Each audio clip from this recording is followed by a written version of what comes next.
just got off work, trying to get at. Sorry about the cutoff this morning. The feed cut off. We lost like I think good 5 minutes. I'm really bummed about it because I think there was a lot of comments I didn't get a chance to read or respond to. I read them, but it was when I parked. But then I couldn't respond, so I'm sorry about that. Hopefully I don't hit that again. But it does happen.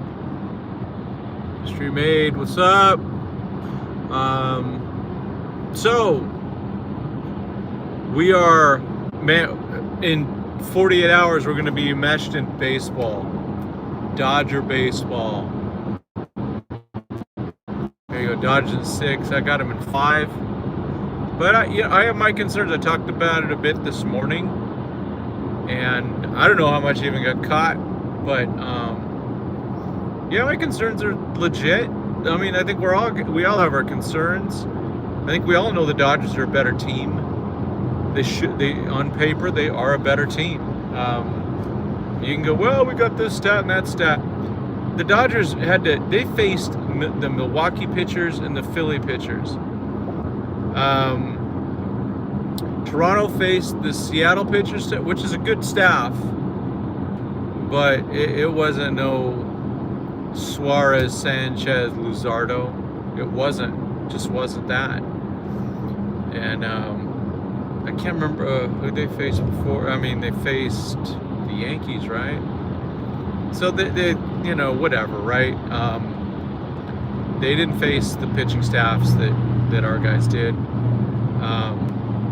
But they have legit hitters. I mean, they have a lot of legitimate hitters, just like the Dodgers do.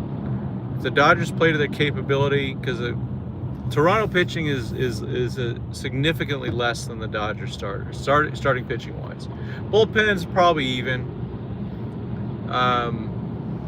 Regretfully.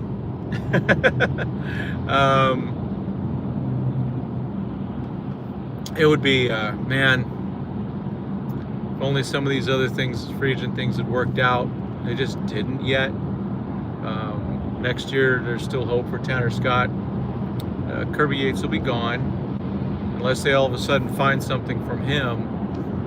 But I doubt it. The question was going to be, Dave Roberts mentioned one more guy, or one possible switch. So would it be a righty, which I think they do need to throw a righty in there for one of the lefties, probably either Dreyer or Robleski. I would keep Dreyer over Robleski, especially as a bullpen guy. But Robleski can go long, so there's some things there. I keep Benny Caps. I just do. I keep him in there. I think he can get some of those righties out if he has to. Like I was saying earlier, I don't want to see Roki Sasaki or Blake Trinan pitching in consecutive games in terms of calendar.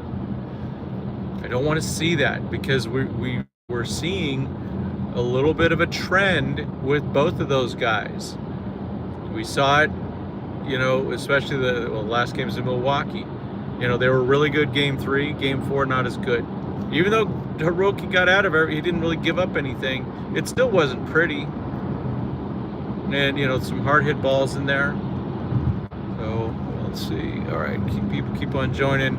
Hey, if someone could put a 1 in, just a 1, or say Fernando Valenzuela, rest in peace, 1 year out, something like that, just so I know that you're there, because I went through the spot where things die sometimes. But we have, so who would go in there? I'm gonna throw it out there, folks. I would actually put Tanner Scott on the roster. Hey, thank you. All right. Yep. I would consider putting Tanner Scott on the roster. I look at it this way: they didn't use Robleski or Dreyer. I would rather have a guy that's actually been in the playoffs. I don't pitch him he's not a closer. But he is a situational. He would be a situational guy. If he's healthy, he has to be healthy. He has to face some hitters, like tomorrow, or today. Maybe he did it earlier today or last night. I don't know. But that, yeah, I mean, that is the concern. That is the concern. But it's like they're not pitching these other guys either. Tanner Scott's upside's really high. The problem is situationally he's been terrible. You know, in some of these situations. So I'm just saying, I'm leaving it open. It wouldn't shock me if he's on the roster. It won't shock me if he's not. One of those things. And I think they're going to keep Kim and Dean, unless they do have room for one more pitcher, so they could remove one of those. I think they keep Dean. Dean's on the roster. Justin Dean comes in, plays some nice defense. When they bring in Justin Dean and they remove Teoscar and put Pages in right and Dean in center, that's a much better defensive team right there. Right there. So I'm all in on that. Kim, they use him as a pinch runner. I think he got one at bat in the postseason. And he did score the winning run against the Phillies in that error off, I guess you can call it. So yeah, that's I look. They could, you know, that Kim would have to go, and that would suck. I really like Ha-Seong Kim a lot. So that would be add one more pitcher. I'm in, you know, like, yeah. Right now they have, when you include Ohtani, they have 13 pitchers. They could have one more if they wanted that. So those are my thoughts on that. Other than that, 48 hours, I just can't wait. Nervous, excited, anxious, fired up, all that stuff. I mean, this is the team that should win. However, history has shown it isn't always the favorite that wins. I mean, you know, we all go back to 1988, and what happened there? The Dodgers were the underdog, and they won it. They won it in 5. We've had plenty of upsets in the past. You know, I would look at Marlins in 2003 over the Yankees. Giants over almost anyone they beat. No, just kidding. They're out there. Those things are out there, and they happen. So the Dodgers just have to play to your potential or play close to it. Good to go. That's what they have to do. So let's get it going. Anyone going to any games, whether in Toronto or in Los Angeles, let me hear about it. And as I mentioned earlier, maybe there was some in the chat earlier this morning, today is the 1-year anniversary of Fernando Valenzuela passing away. Day of remembrance. Please put your favorite moment of Fernando Valenzuela in the chat. For mine, the moment was opening day starter getting that shutout. That was amazing. I know there's so many great moments he had, and more than anything, the moments. It was him being there and bringing in. I mean, let's be honest, a whole new not generation. You know, the Mexican community felt welcomed, and so now we're at a really good spot where, you know, we have a nice full house, a lot integrated house, good people, wanting to watch Dodger baseball. I love it. Yeah, it's just that, and then now, you know, Shohei and sorry, I had to burp. Yamamoto and Sasaki bringing in more Japanese fans.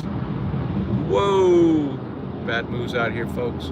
And then maybe even Hae-Sung Kim bringing in some Korean fans.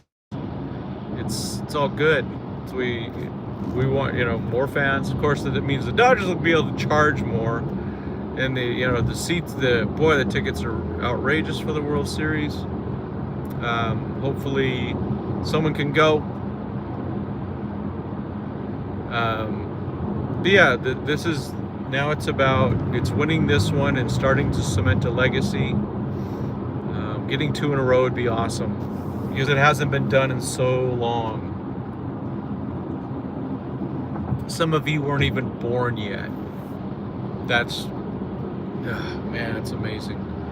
That run the Yankees were on, we got four World Series victories in 5 appearances, and they even made the World Series the next year, but lost it in extra innings. That was a heck of a run. Ruining baseball. The Yankees ruined baseball. So get this repeat championship.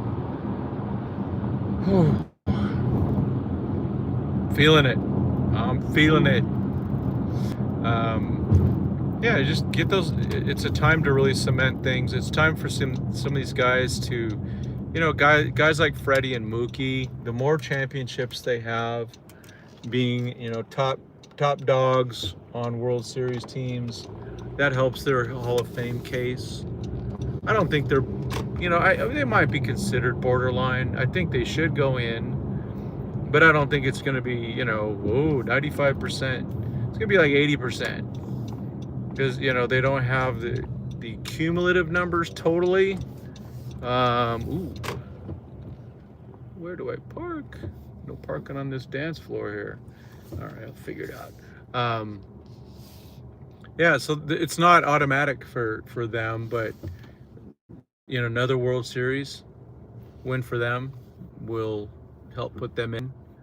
Andrew Freeman, Dave Roberts, Stan Kasten, those are all, in my opinion, Hall of Famers. What's this guy doing? All right, here we go. They're all Hall of Famers. They should be. Put them in now. Goodness gracious. I still need to record that podcast. The case for Stan Kasten.